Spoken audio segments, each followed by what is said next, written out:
Morning all of you. सुप्रभात प्यारे बच्चों। सबसे पहले तो आप सभी बच्चे एक एक करके अपना अपना ऑनलाइन अटेंडेंस बना लीजिए और एसएसटी की बुक निकालिए।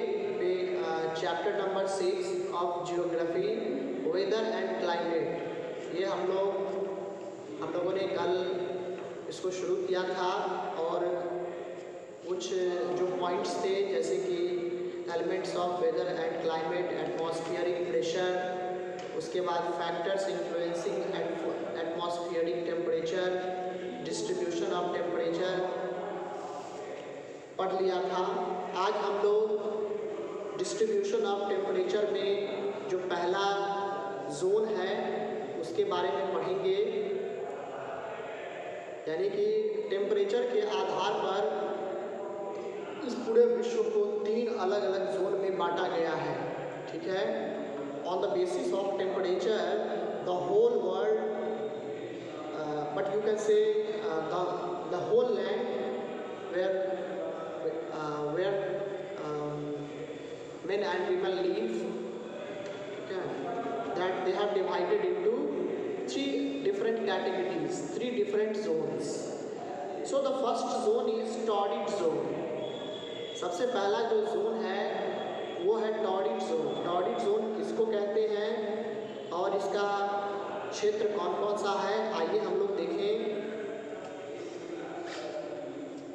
This zone lies between the 2 tropics, the Tropic of Cancer 23.5 degree north and Tropic of Capricorn 23.5 degree south। ठीक है, यह जोन जो है ट्रॉपिक ऑफ कैंसर जो कि 23.5 डिग्री नॉर्थ में और tropic of Capricorn 23.5 degree south के बीच बसा हुआ है। ठीक है, आप देख सकते हैं यहाँ नेक्स्ट पेज में, पेज नंबर 49 में यह तस्वीर दी गई है जिसमें येलो कलर इक्वेटर, बीच वाला इक्वेटर है, जो डॉट डॉट लाइनिंग जो है वो इक्वेटर है और उसके ऊपर जो एक लाइनिंग बना हुआ है उसके नीचे इसी के बीच में, यानी कि येलो रीजन जो है इसी रीजन को टॉरिड रीजन कहते हैं या टॉरिड जोन कहते हैं। This is the hottest part of the earth as this region receives the maximum insulation.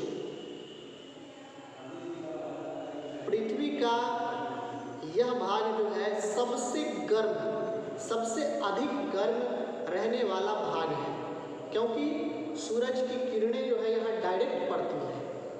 ठीक है, the rays of the sun directly falls upon it. ठीक है, सूरज की किरणें डायरेक्ट यहाँ पड़ती है जिस कारण पृथ्वी को सबसे ज़्यादा हीट यहीं पर मिलता है और जिस वजह से यह रीजन, यह जोन काफ़ी गर्म और काफ़ी गर्म होता है। In this region, the sun's rays fall almost vertically throughout the year. यह एक ऐसा रीजन है जहाँ पर सूरज की किरणें सालों भर, not only even a single day, but whole year, ठीक है, पूरे साल भर जो है यहाँ पर सबसे सूरज की किरणें डायरेक्ट पड़ती है और वो भी सबसे ज़्यादा पड़ती है। Hence it is called torrid, which means hot. इसीलिए इस रीजन का नाम जो है टॉरिड रखा गया है।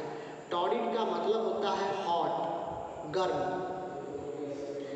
In this region, the sun's rays fall almost vertically throughout the year, since these rays pass through a smaller part of the atmosphere. The heat is more concentrated and strong. चूँकि ये किरणें जो होती है वो एटमॉस्फेयर का जो smaller part है उससे होकर के ये गुजरती है, इसी वजह से यहाँ जो हीट होता है या इस एटमॉस्फेयर का में जो हीट पाया जाता है वो बहुत गर्म होता है और स्ट्रॉन्ग भी होता है। ठीक है, नेक्स्ट इज टेम्परेट जोन्स। ठीक है, आइए देखें, आप यहाँ देख सकते हैं देयर आर 2 टेम्परेट जोन्स। जैसे torrid zone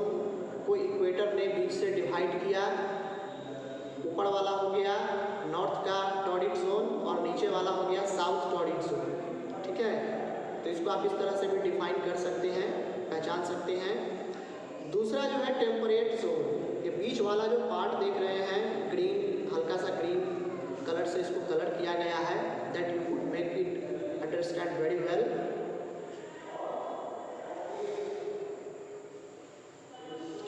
north temperate zone उत्तरी गोलार्ध में है, यानी कि नॉर्थ में है ये, और ये हो गया आपको साउथ टेम्परेट जोन, दक्षिणी गोलार्ध वाला को साउथ टेम्परेट जोन। आइए देखें कि यहाँ टेम्परेचर कैसा होता है और लोग कैसे होते हैं। देखें, it may be divided into two parts, north temperate zone that lies between the Tropic of Cancer 23 and a half degree north and the Arctic Circle 66 and a half degree north, and the south temperate zone that lies between the Tropic of Capricorn 23 and a half degree south and the Antarctic Circle 66 and a half degree south। यानी कि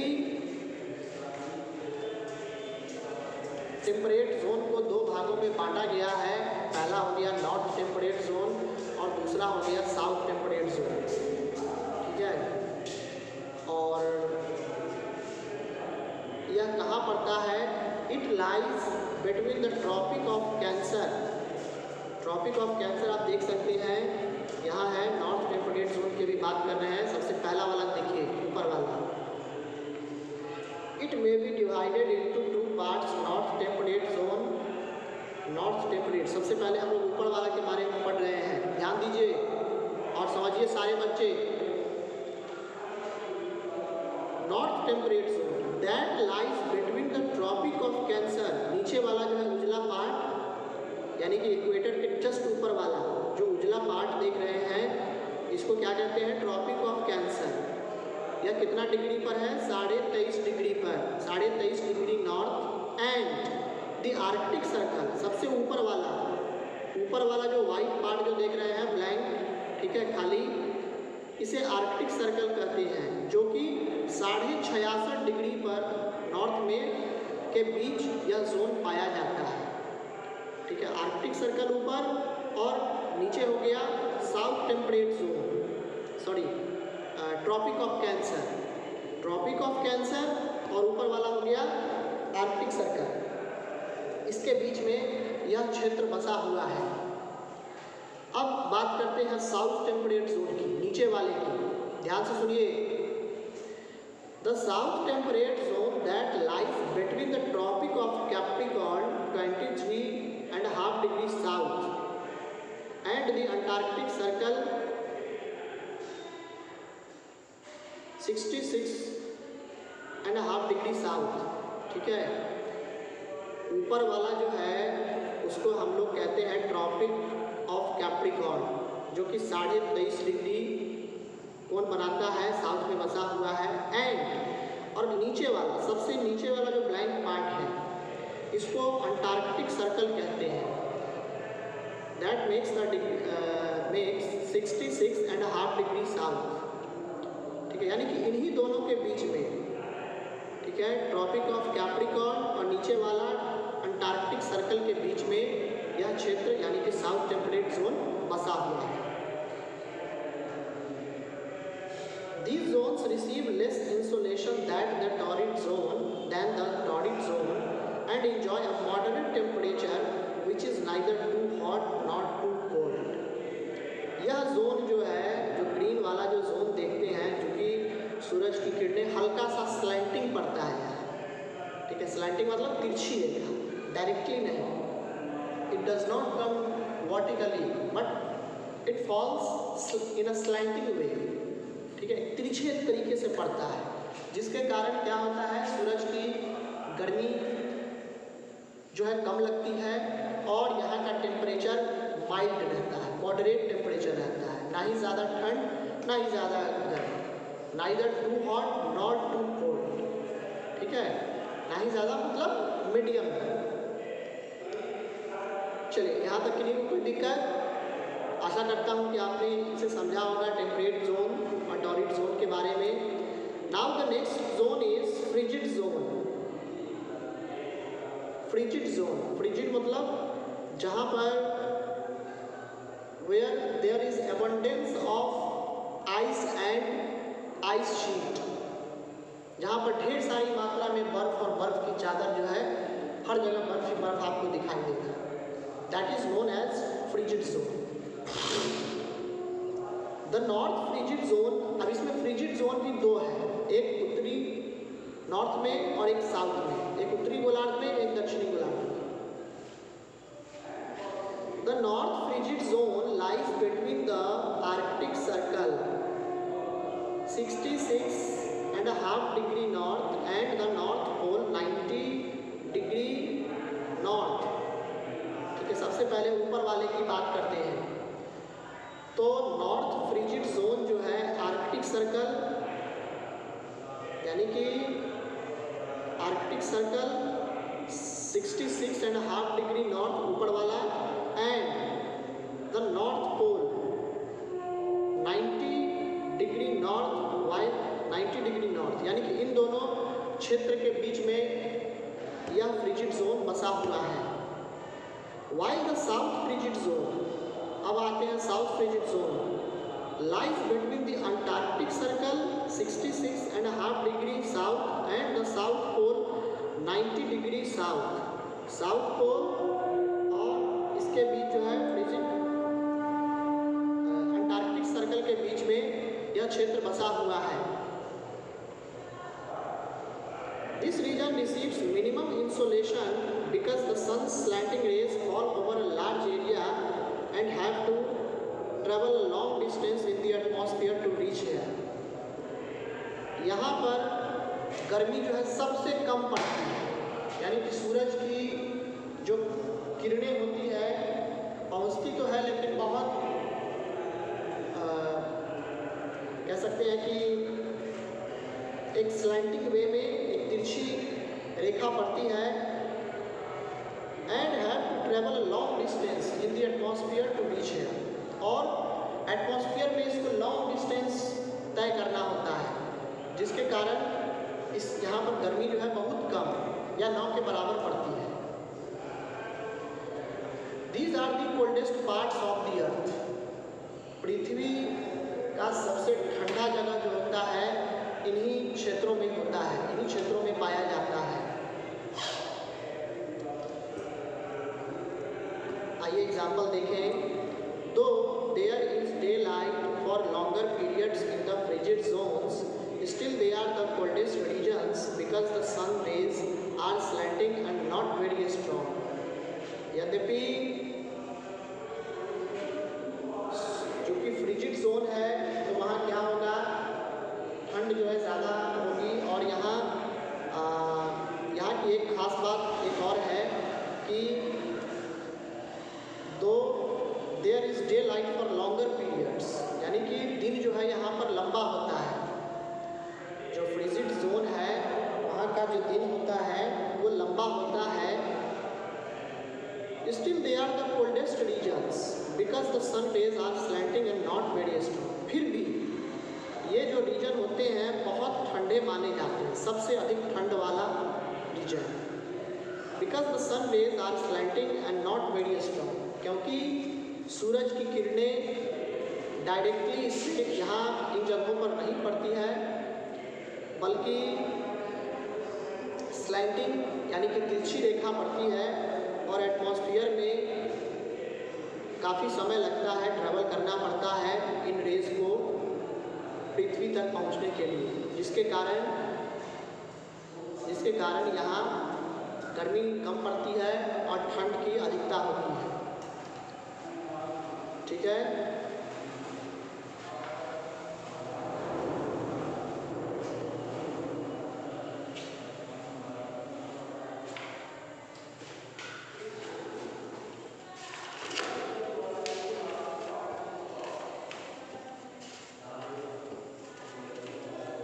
उसके बाद है इसमें measuring temperature को मापना। हम temperature को कैसे माप सकते हैं, ध्यान से सुनिएगा और सीखिएगा। ठीक है, और आप लोग घर पर भी अगर आपके पास टेम्परेचर स्केल है, थर्मामीटर है, तो आप इसको यूज़ कर सकते हैं। ठीक है। Temperature is measured by an instrument called thermometer, which measures temperature of free moving air. Temperature एक ऐसे इंस्ट्रूमेंट से मापा जाता है जिसको हम थर्मामीटर कहते हैं। और थर्मामीटर एक ऐसा इंस्ट्रूमेंट है जो कि मूविंग एयर यानी कि बहते हुए जो टेम्परेचर है, ताप है, उसको ये मापता है। Fahrenheit and Celsius are the most common temperature scales. Fahrenheit and Celsius दो मेजरिंग स्केल्स हैं। टेम्परेचर मापने के लिए दो स्केल हैं, ठीक है। पहला हो गया Fahrenheit and the next one is Celsius.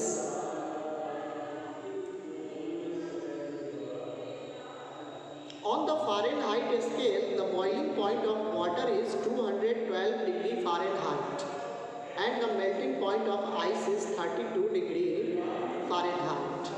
यानी कि अगर फ़ारेनहाइट स्केल पर अगर देखा जाए तो वाटर का जो बॉइलिंग पॉइंट होता है वो 212 डिग्री फ़ारेनहाइट होता है, और वो आइस का जो मेल्टिंग पॉइंट, बॉइलिंग पॉइंट समझते हैं ना, बॉइलिंग पॉइंट यानी कि वह ताप, ठीक है, वह ताप, वह temperature, the temperature on which the water boils, ठीक है, is known as boiling point, ठीक है। यानी कि जिस ताप पर पानी जो है खौलने लगता है, ठीक है, उसी को बॉइलिंग पॉइंट कहते हैं। और मेल्टिंग पॉइंट किसको कहते हैं? The temperature in which the ice melts, वह टेम्परेचर जिसमें कोई बर्फ जो है पिघलने लगता है, that is called melting point, ठीक है। तो फ़ारेनहाइट के अनुसार जो बर्फ़ का मेल्टिंग पॉइंट है वो है 32 डिग्री फ़ारेनहाइट, ठीक है। इसको याद कर लीजिएगा, ये सारे इंपॉर्टेंट पॉइंट्स मैं आप सभी से पूछूंगा, ठीक है। ऑन द सेल्स अब आते हैं, ये था फ़ारेनहाइट स्केल पे, अब आते हैं सेल्सियस स्केल पे। On the Celsius scale the boiling point of water is 100 degree Celsius and the melting point of ice is 0 degree Celsius. अगर आप सेल्सियस स्केल की बात करें तो वाटर का जो बॉइलिंग पॉइंट होता है दैट इज़ 100 डिग्री सेल्सियस। ये शायद आप लोगों ने सेल्सियस में पढ़ा होगा, साइंस वगैरह में या ज्योग्राफी में, ठीक है। And the melting point of ice is 0 degree Celsius, यानी कि जब तक 100 डिग्री सेल्सियस ताप पानी को नहीं मिलेगा तब तक वो खौलेगा नहीं, ठीक है। और बर्फ़ को पिघलने के लिए 0 डिग्री की आवश्यकता है। 0 डिग्री से आप ऊपर जितने भी चले जाइए आपको बर्फ़ पिघल जाएगा, लेकिन 0 डिग्री से आप ऊपर जाते हैं, नीचे जाते हैं, यानी कि -1, -2, -3 इस अगर जाते हैं तो उस पर बर्फ़ नहीं पिघलता है, ठीक है। तो ये आप लोग याद रखेंगे, 212, 32 फ़ारेनहाइट और इसमें आ गया 100 एंड 0 डिग्री सेल्सियस, ठीक है। यहाँ थर्मामीटर जो है दिया गया है, आप देख सकते हैं वाटर बॉइल्स ऊपर वाले में सेल्सियस में दिया हुआ है, water boils 100 degree Celsius, water freezes 0 degree Celsius और ये 37 डिग्री सेल्सियस, ठीक है, -40 डिग्री सेल्सियस यहाँ, उसके बाद है -78 डिग्री सेल्सियस, अब्सोल्यूट ज़ीरो आ जाता है यहाँ, -273 डिग्री सेल्सियस। और फ़ारेनहाइट में देखिए water boils at 212 degree Fahrenheit and water freezes at 32 degree Fahrenheit.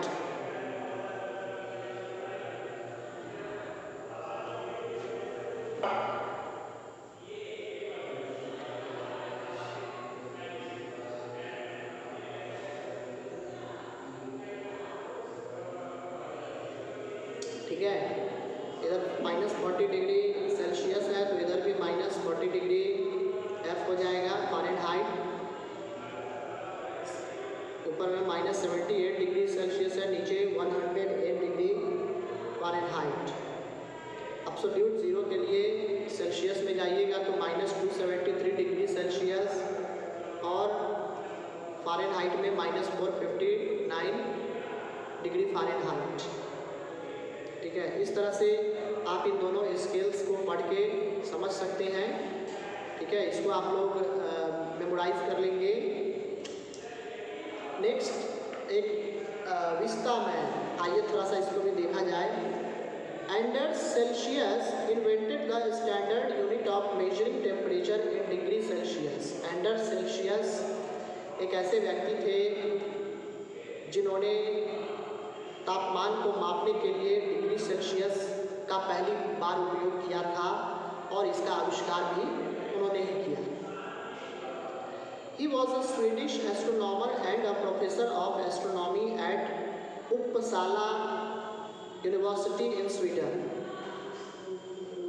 Sweden के एक महान एस्ट्रोनॉमर थे वो, और उपसाला यूनिवर्सिटी जो कि स्वीडन में ही है, उसी यूनिवर्सिटी के एस्ट्रोनॉमी डिपार्टमेंट के एक प्रोफेसर, एक जाने माने प्रोफेसर भी थे।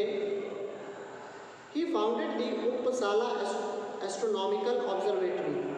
उन्होंने एक इंस्टीट्यूशन की नींव रखी जिसका नाम पड़ा उपसाला एस्ट्रोनॉमिकल ऑब्जर्वेटरी।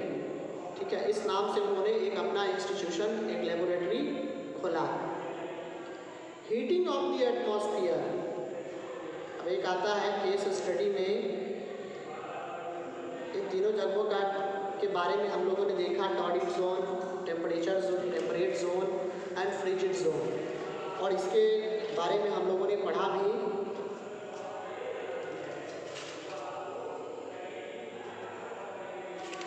अब आइए नेक्स्ट है हीटिंग ऑफ द एटमॉस्फेयर, यानी कि इस एटमॉस्फेयर का हीट होना। The solar radiation that passes through the atmosphere does not heat it much. Solar radiation, सूरज से निकलने वाला जो रेडिएशन होता है, जो कि एटमॉस्फेयर से होकर के गुजरता है, पृथ्वी तक पहुंचता है, does not heat it much. तो ये क्या करता है, सोलर रेडिएशन से पूरा गर्म नहीं होता है। It heats the ground first, सबसे पहले तो ये क्या करता है, ग्राउंड को, जो सतह है ज़मीन का, ठीक है, उसको हीट करता है। And the ground absorbs the heat of the rays, ठीक है, उसको एब्जॉर्ब कर लेता है। The air resting over the ground gets heated through the following processes. और सतह के ऊपर, मिट्टी का जो सतह है, ज़मीन का जो सतह है, उसके ऊपर जो हवा बहती रहती है, वो क्या होता है, दैट इज़ एक्चुअली, जब पृथ्वी उसको जब एब्जॉर्ब करता है तो उसको फिर वापस भी भेजता है। कुछ पोर्शन वो ले लेता है और कुछ पोर्शन वो फिर रिफ्लेक्ट कर देता है। तो इससे क्या होता है, हवा में, एटमॉस्फेयर में वो फैल जाता है, और फिर जो हवा जो चलती है वो गर्म हवा चलने लगती है। आइए इसके लिए कुछ प्रोसेसेस दिया गया है, इसको देखें। सबसे पहला है conduction. It takes place through contact. Conduction जो होता है कॉन्टैक्ट के द्वारा फैलता है। When a cooler body comes in touch with a warm body, heat is transferred from the warmer to the colder body. आप देखते होंगे जब कोई कूलर बॉडी, जब कोई ठंडी चीज़ किसी गर्म चीज़ से सटती है या चिपकती है, तो क्या होता है कि गर्मी जो है ठंड वाले में जो है ट्रांसमिट होने लगता है, ट्रांसफ़र होने लगता है।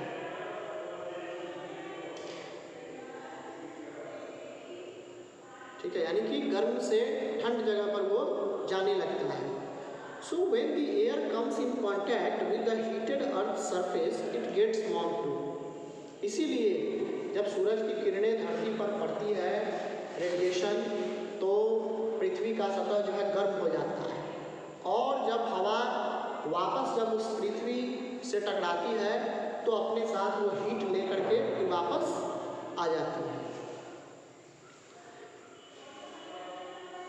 So when the air comes in contact with the heated earth surface, it gets warm too. इसी प्रकार से जब हवा पृथ्वी के सतह के कांटेक्ट में आती है तो वो गर्म हो जाती है। आप यहाँ देख सकते हैं different ways of heat transfer. Heat को ट्रांसफ़र करने के लिए एक अलग तरीका अपनाया जा रहा है। हम इसी वजह से ठंड के समय में क्या करते हैं, गर्म आग जो है सेकते हैं। उससे क्या होता है, हीट जो है हमारे बॉडी में ये जो हमारे बॉडी के ऊपर जो पोर्स है, छोटे छोटे जो छिद्र हैं, इनके माध्यम से ये क्या जाता है, पूरे बॉडी में फैल जाता है और फिर हम थोड़ा सा गर्म महसूस करने लगते हैं। ठीक है, यहाँ आप देख सकते हैं कंडक्शन, एक लोहे का छड़ है। ठीक है, जब हम इसको गर्म करने लगे तो ऊपर वाला जो है लाल हो गया और जो नीचे वाला पोर्शन जो है लाल हो गया है आग से जलने के कारण, और नीचे वाला जो ऊपर वाला जो पोर्शन है वो अभी भी ब्लैक है। इट विल कुछ समय लगेगा इसको भी लाल होने में। रेडिएशन आप देख सकते हैं। उसके बाद है कन्वेक्शन।